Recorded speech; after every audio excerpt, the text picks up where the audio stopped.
এটা 250 খ্রিস্টাব্দের সময়কালে রোমান সাম্রাজ্যের একজন বাদশা ছিল, নাম দাকিয়ানুস।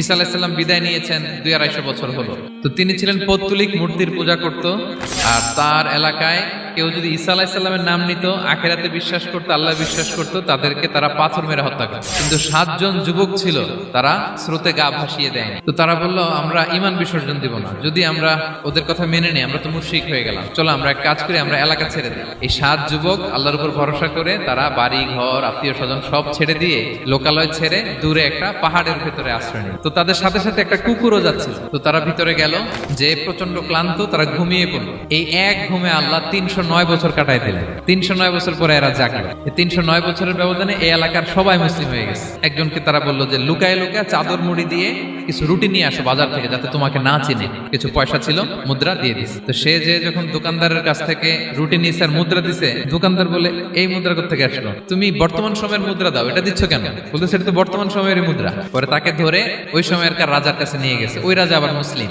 সবাই মুসলিম তখন তার কথা শুনে সবাই অবাক। তো এটা মিলানোর জন্য তারা 309 বছর আগের দাকিয়ানুস বাদশার সরকারি যে নথিপত্র, ওই পুরাতন ছিঁড়া নথিপত্র তারা বের করলো। বের করে দেখে ঠিকই দাকিয়ানুস নামে এক বাদশা ছিল, আর অনেক শত শত বছর আগে মোস্ট ওয়ান্টেড 7 জন যুবক ছিল, যাদের ব্যাপারে এক্সিকিউশনের অর্ডার ছিল।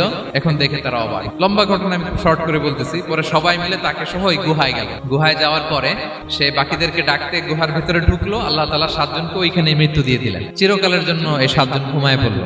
আর এলাকাবাসী রাজা সহ ওইখানে তারা একটা মসজিদ নির্মাণ করলো। This is the story of আসহাবে কাহাফ।